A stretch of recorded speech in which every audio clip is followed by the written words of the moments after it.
Hello, welcome to law excellence. ఇప్పుడున్నటువంటి mains exams అటు UPSC కావచ్చు, టీఎస్పిఎస్సి, ఏబిపిఎస్సి, ఈ ఎగ్జామ్స్ అన్నిటి దృష్టిలో మన స్టూడెంట్స్కున్న చాలా డౌట్స్లో ఒక ఇంపార్టెంట్ అండ్ మెయిన్ డౌట్ వచ్చి, మేము మెయిన్స్ ఆన్సర్ రైటింగ్ క్లాసెస్ ఏమన్నా తీసుకోవాలా, లేకపోతే రెగ్యులర్ టెస్ట్ సిరీస్ జాయిన్ అవుతే సరిపోతుందా, లేదా డైలీ టెస్ట్లు అని చెప్పి డైలీ ప్రాక్టీస్ టెస్ట్లు అని చెప్పి 5 క్వశ్చన్స్ 3 క్వశ్చన్స్ ఇలా ఉన్నాయి కదా, అవి జాయిన్ అవ్వాలా? ఇది మనందరికీ ఉన్న డౌటేనా? మనం రెగ్యులర్గా క్లాసెస్ జాయిన్ అవుతే అయ్యో నేను డైలీ టెస్ట్లు రాయాలేమో అని మనసులో అనిపిస్తూ ఉంటుంది. అలా కాకుండా డైలీ టెస్ట్లు రాస్తూ ఉంటే నేను ఓన్లీ టెస్ట్లే రాస్తున్నానా, క్లాసెస్ సబ్జెక్ట్ రివిజన్ ఎప్పుడు అని అనిపిస్తూ ఉంటుంది. సో అందుకోసమని అసలు ఆ డౌట్ క్లియర్ చేసేందుకోసమే ఈ వీడియో. అసలు ఎటువంటి స్టూడెంట్స్ మెయిన్స్ ఆన్సర్ రైటింగ్ క్లాసెస్కి జాయిన్ అవ్వాలి?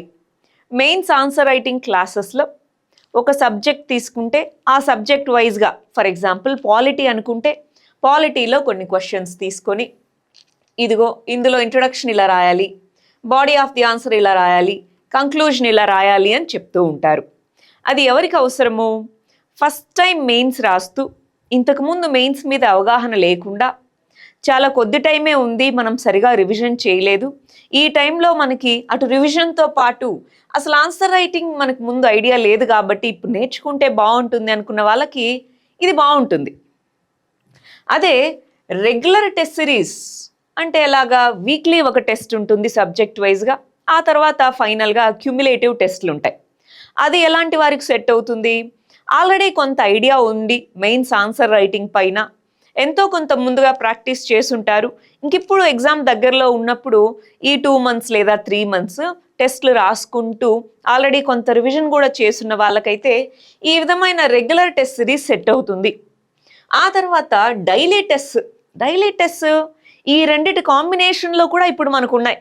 అంటే ఆన్సర్ రైటింగ్ క్లాసెస్తో పాటు డైలీ టెస్ట్లు పెట్టేవి కొన్ని ఉన్నాయి, ఆన్సర్ రైటింగ్ క్లాసెస్తో పాటు రెగ్యులర్ టెస్ట్ సిరీస్ ఉంది, లేదా డైలీ టెస్ట్లు రెగ్యులర్ టెస్ట్ సిరీస్లోనూ ఇంక్లూడ్ చేసి డిఫరెంట్ హైబ్రిడ్ మోడల్స్ కూడా మీకు ఉన్నాయి.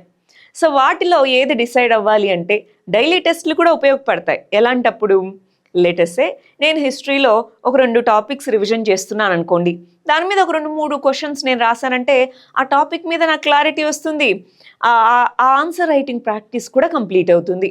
అంటే ఏం చెప్పాలనుకుంటున్నారు మేడం, మీరు 3 ఇంపార్టెంటే, 3 అవసరమే అంటున్నారు కదా? ఎస్, 3 అవసరమే, కానీ మన యొక్క ప్రీవియస్ ఎక్స్పీరియన్స్ని బట్టి, మనకి ముందున్నటువంటి రివిజన్ని బట్టి, మనకి ముందున్నటువంటి ఆన్సర్ ప్రాక్టీస్ని బట్టి డిసైడ్ అవ్వాలి. అందరూ ఇదే చూస్ చేసుకోండి అని మనం చెప్పలేం, లేదా అందరూ ఈ మోడల్ చూస్ చేసుకోండి అని చెప్పలేం, లేదా అందరూ డైలీ టెస్ట్లు రాయాలని కూడా చెప్పలేం. ఎందుకంటే కొంతమంది ఇప్పుడే ప్రిలిమ్స్కి బాగా చదువు ఉంటారు, మెయిన్స్ సిలబస్ కంప్లీట్ చేసి ఉండరు, అలాంటి వాళ్ళు డైలీ టెస్ట్లు రాయాలని మొదలు పెడతారు, ఒక వారం 10 రోజులు రాస్తారు, ఆ తర్వాత కోపప్ అవ్వలేకుండా ఉంటారు. సో మనం ఏ స్టేజ్లో ఉన్నామో చూసుకొని ఈ 3లో ఏ మోడల్ అనేది మనం చూస్ చేసుకోవాలి. అసలు ఇంతకుముందు ఏ విధంగానూ మెయిన్స్లో మనకి ఎక్స్పీరియన్స్ లేదు ఆన్సర్ రైటింగ్లో, ప్లస్ డిఫరెంట్ రైటింగ్ స్కిల్స్ ఉన్న వాళ్ళు ఉంటారు, కొంచెం తక్కువ రైటింగ్ స్కిల్ ఉన్న వాళ్ళు ఇది చూస్ చేసుకోవచ్చు. కానీ ఇది చూస్ చేసుకున్నప్పటికీ టైం మేనేజ్మెంట్ ఇంపార్టెంట్ కాబట్టి ఈ 2 కూడా రెగ్యులర్గా మనకి ఫుల్ టెస్ట్లు ఏవైతే ఉంటాయో అవి తప్పకుండా ఇందులో రాయాల్సిందే. అదేవిధంగా రెగ్యులర్ టెస్ట్ సిరీస్, కొంత ఎక్స్పీరియన్స్ ఉన్న వాళ్ళు రెగ్యులర్ టెస్ట్ సిరీస్ అనేది చూస్ చేసుకోవచ్చు.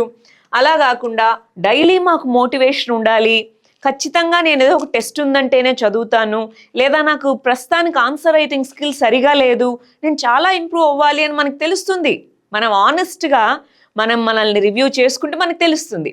సో అలాంటి వాళ్ళు డైలీ టెస్ట్లకు వెళ్ళొచ్చు, లేదా ఈ 3లో ఏవైనా 2 కాంబినేషన్స్ కూడా వెళ్ళొచ్చు.